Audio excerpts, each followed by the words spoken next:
Hello and नमस्कार guys, welcome back to the channel. कल यानी कि 16 दिसंबर को हमारे दो मेजर रिक्रूटमेंट्स आउट हुए हैं। तो एक तो हुआ है आपका एसबीआई क्लर्क का, और दूसरा एनआईएसीएल असिस्टेंट का नोटिफिकेशन आउट हुआ है कल।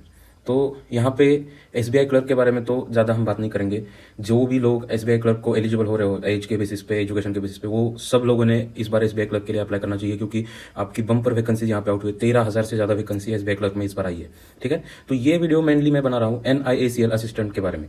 तो इस वीडियो में हम बात करेंगे कि किन लोगों ने इस नोटिफिकेशन के लिए या फिर इस एग्जाम के लिए अप्लाई करना चाहिए, और इसके कुछ डिटेल्स भी हम देखेंगे यहाँ पे, जैसे कि ये वैकेंसीज कितना है, इसके क्या प्रोज एंड कॉन्स है ये जॉब के, या फिर कट ऑफ्स कितनी रही है पिछली बार की। और यहाँ पे एक बहुत मेजर इंपॉर्टेंट पॉइंट रहेगा, वो रहेगा एलपीटी, या फिर इसको रीजनल लैंग्वेज टेस्ट भी आप कह सकते हो। ठीक है, तो उसके बारे में हम इस वीडियो में बात करेंगे। तो चलिए वीडियो शुरू करते हैं। तो इस साल ये लगातार दूसरी बार ये वैकेंसी आउट हुई है। पिछली बार इसका एग्ज़ाम जो था वो 2 मार्च 2024 को कंडक्ट किया गया था, प्रीलिम्स का।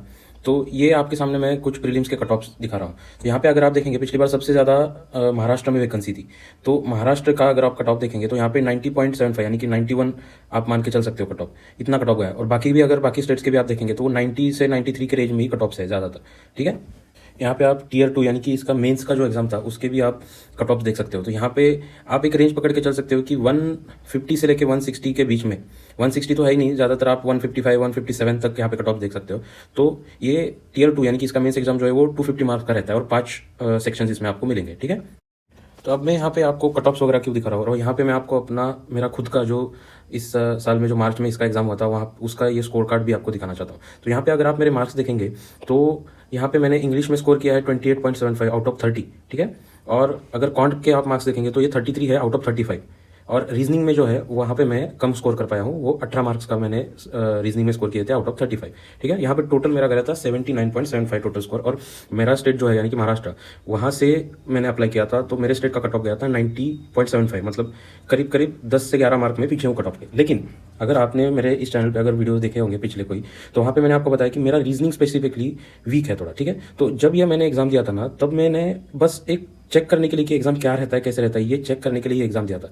तब जस्ट अपना बैंकिंग का जो साइकिल है, बैंकिंग का जो सीजन रहता है, वो खत्म हो गया था। और ये यूआईआईसीएल का और ये एनआईएसीएल का जो 2 एग्जाम्स था, वो बस मैंने एक एक्सपीरियंस के लिए एग्जाम दिए थे। तब मैंने कोई भी स्पेसिफिकली प्रिपरेशन, कोई भी मॉक टेस्ट कुछ नहीं लगाया था, बस उठ के कल एग्जाम है तो एग्जाम के लिए चला गया था। तब भी मेरा ये स्कोर रहा है। ठीक है, तो ये मेरा स्कोर यहाँ पे दिखाने का पर्पस बस यही था कि अगर मैं ज़्यादा कुछ स्पेसिफिकली इस एग्जाम की तैयारी ना करूँ तब भी, और मेरा मेनली फोकस तो पीओ के एग्जाम्स पे ही था, मैंने क्लरिकल एग्जाम्स का एक भी मॉक वगैरह कुछ नहीं दिया था। ठीक है, और क्लरिकल एग्जाम्स तो ज़्यादातर इजी लेवल के ही रहते हैं। आप एसबीआई या फिर आईबीपीएस क्लर्क या फिर आरआरबी क्लर्क से भी आप ईजियर साइड पे इस एग्जाम को देख सकते हो आराम से। यहाँ पे इंग्लिश का भी लेवल उससे भी ज़्यादा इजी रहता है। हमारे आरआरबी आईबीपीएस के एग्जाम्स का जो क्लरिकल में जो लेवल आता है ना, उससे भी इजी लेवल रहता है यहाँ पे इंग्लिश का।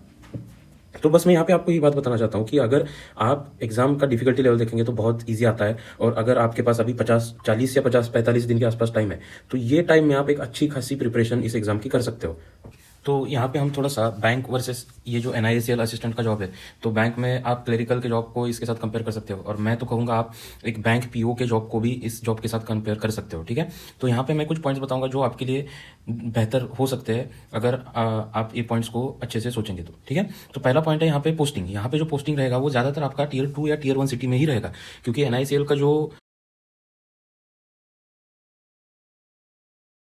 ऑफिसेस है वो ज़्यादातर टीयर 2 सिटीज़ तक ही है, क्योंकि अभी तक इनका ऑफिसेज रूरल एरियाज में इतने ज़्यादा मैंने भी देखे नहीं है। तो आपको जो पहला पोस्टिंग रहेगा वो ज़्यादा से ज़्यादा टीयर 2 सिटी तक आपको मिल सकता है। ठीक है, इसके बाद अगर हम बात करेंगे तो आपको होम पोस्टिंग के चांसेस है इसमें। तो अगर आपका 4-5 साल सर्विस हो गया है तो इसमें आप होम पोस्टिंग के लिए भी अप्लाई कर सकते हो। और अगर आपके अगर यहाँ पे हम वर्क प्रेशर की बात करेंगे के भी चांसेस अच्छे खासे, आप सबको पता है इंश्योरेंस सेक्टर का वर्क प्रेशर तो ऑलरेडी बैंकिंग से कम है। लेकिन अगर आप यहाँ पे देखेंगे तो इवन आप अगर एलआईसी से कंपेयर करेंगे तो एलआईसी से भी कम आपको वर्क प्रेशर मिलेगा इस जॉब में, एनआईसीएल के जॉब में। क्योंकि देखिए एलआईसी का जो आप कह सकते हो नेटवर्क जो है एलआईसी का, वो बहुत ज़्यादा बड़ा है। एलआईसी एक मोनोपोली है आप कह सकते हो, एक लाइफ इंश्योरेंस के सेक्टर में। ठीक है, और यहाँ पे एनआईसीएल ये जो है ना, ये नॉन लाइफ इंश्योरर है, मतलब ये जनरल इंश्योरेंस प्रोवाइड करता है। तो इनका वर्क प्रेशर और वो जो जितना आपको डिटेल में जाना पड़ता है ना, जितना आप अगर लाइफ इंश्योरेंस करवाते हो, अगर आपने इंश्योरेंस करवाया होगा कहीं इसके पहले आपका खुद का या फिर आपके घर वालों का, तो आपको पता होगा कि लाइफ इंश्योरेंस में बहुत ज़्यादा डिटेल्स हमें देखनी पड़ती है। उतना ज़्यादा डिटेल में आपको जनरल इंश्योरेंसेस में जाने की जरूरत नहीं पड़ती है। तो एक फैक्टर आपको यहाँ पे कंट्रीब्यूट करेगा आपका वर्क प्रेशर कम करवाने में। और यहाँ पे 5 डेज वीक है इंश्योरेंस सेक्टर में, अभी से ही आपको 5 डेज वीक मिलेगा, हर सैटरडे संडे आपको ऑफ मिलेगा। तो ये एक बहुत प्लस पॉइंट रहेगा इस जॉब के लिए। तो जिन लोगों को भी आगे और कोई एग्जाम्स की प्रिपरेशन करनी है, यूपीएससी हो जाए, स्टेट पीसीएस हो जाए, या रेगुलेटरी बॉडीज के एग्जाम जो रहता है जैसे कि आरबीआई, नाबार्ड वगैरह, तो उनके लिए एक बहुत बेटर ऑप्शन रह सकता है इवन आपके बैंक के कंपेयर में। ठीक है, तो और दूसरी एक चीज़ यहाँ पे आपको फास्ट ट्रैक प्रमोशंस के भी ऑप्शन मिलते हैं। आप यहाँ पे अगर सोच रहे हो कि ये असिस्टेंट का जॉब है, इसमें सैलरी वगैरह कम मिलेगी, तो आपको दोबारा सोचने की जरूरत है यहाँ पे, क्योंकि अगर 2-3 साल में आप ऑफिसर लेवल तक अपना प्रमोशन करवा सकते हो, तो और ऑफिसर लेवल की सैलरीज आपको इंश्योरेंस सेक्टर की पता ही होंगी कितनी और कैसी रहती है, और यहाँ पे इनका वेज रिवीजन भी अभी हो रहा है। तो ये एक बहुत अच्छा ऑप्शन आपके लिए अवेलेबल है, इसके बारे में आप जरूर सोचिए। अब यहाँ पे मैं इस वीडियो की सबसे इंपॉर्टेंट पॉइंट पे बात करूंगा। ठीक है, यहाँ पे आपको जो वैकेंसीज निकली है वो स्टेट वाइज निकली है, और इन्होंने यहाँ पे मेंशन किया है रीजनल लैंग्वेज टेस्ट। ठीक है, मैंने यहाँ पे लिख के दिखाया आपको कि डोंट वेस्ट योर मेहनत, क्योंकि ये ऐसा क्यों कह रहा हूँ मैं। अगर आप इंश्योरेंस सेक्टर्स के एग्जाम देखे या फिर आरबीआई के एग्जाम देखे, इनके जो असिस्टेंट लेवल के एग्जाम रहते हैं ना, जो स्टेट वाइज वैकेंसी आती है, वहाँ पे ये जो रीजनल लैंग्वेज टेस्ट ली जाती है वो अच्छी खासी स्ट्रिक्टली कंडक्ट की जाती है। इसमें से लोग बाहर भी होते हैं, डिस्क्वालीफाई भी होते हैं, इवन आप प्री मेंस भी क्वालिफाई करेंगे, अच्छा खासा स्कोर भी करेंगे, तब भी आप रीजनल लैंग्वेज में बाहर हो सकते हैं। ये regional language in insurance sector का वगैरह जो रीजनल लैंग्वेज हो वो अच्छी से स्ट्रिक्टली कंडक्ट किया जाता है। तो यहाँ पे मैं आपको सजेस्ट करूंगा कि आप सिर्फ वैकेंसी ज़्यादा है इसलिए दूसरे स्टेट से अप्लाई मत कीजिए, अपने स्टेट से अप्लाई कीजिए, वहाँ पे आपके ज़्यादा चांसेस है। क्योंकि देखिए, अगर आपने प्री मेंस क्वालिफाई कर लिया और आप रीजनल लैंग्वेज के टेस्ट में अगर बाहर हो गए, तो आपका पूरा मेहनत वेस्ट चला जाएगा, पूरे मेहनत पे पानी। ठीक है, तो ये बात आप ध्यान में रखिए, आप अपनी मेहनत वेस्ट मत कीजिए, अपने स्टेट से अप्लाई कीजिए। और फिर भी अगर आप दूसरे स्टेट से अप्लाई करना चाहते हो, तो अभी से आपको एग्जाम के प्रिपरेशन के साथ साथ रीजनल लैंग्वेज की तैयारी शुरू करनी होगी। आपको लिखना, बोलना और समझना कंपलसरी है रीजनल लैंग्वेज। ये पॉइंट आप दिमाग में बैठा लीजिए, सिर्फ वैकेंसी के पीछे मत भागिए। ठीक है, तो इस पर थोड़ा सा आप सोच विचार जरूर कीजिए। तो लास्ट में ये वीडियो कंक्लूड करते वक्त मैं आपको कुछ पॉइंट्स बता रहा हूँ कि अगर आप इसके फॉर्म फी अफोर्ड कर सकते हो, और आपका तैयारी जो है, बैंकिंग की तैयारी जो है वो अबव एवरेज है, आपका अगर आईबीपीएस पीओ हो जाए या आरआरबी पीओ हो जाए या फिर इवन क्लरिकल के जो भी एग्जाम्स हुए हैं उनमें अगर थोड़े से 1-2-4 मार्क से रह गया होगा, तो आप इस एग्जाम के लिए तैयारी जरूर कीजिए और इस एग्जाम के लिए अप्लाई जरूर कीजिए। इंश्योरेंस सेक्टर के जॉब्स जो रहते हैं वो एक बहुत अच्छी अपॉर्चुनिटी मानी जाती है। यहाँ पे आपको वर्क लाइफ बैलेंस भी अच्छा मिलेगा और साथ साथ में सैलरी भी अच्छी खासी मिलती है।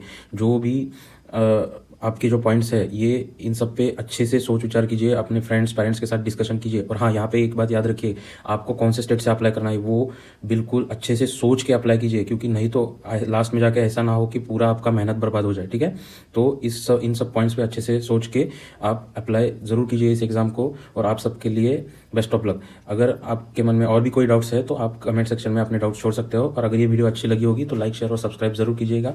तो बस आज की वीडियो में इतना ही था। Thank you.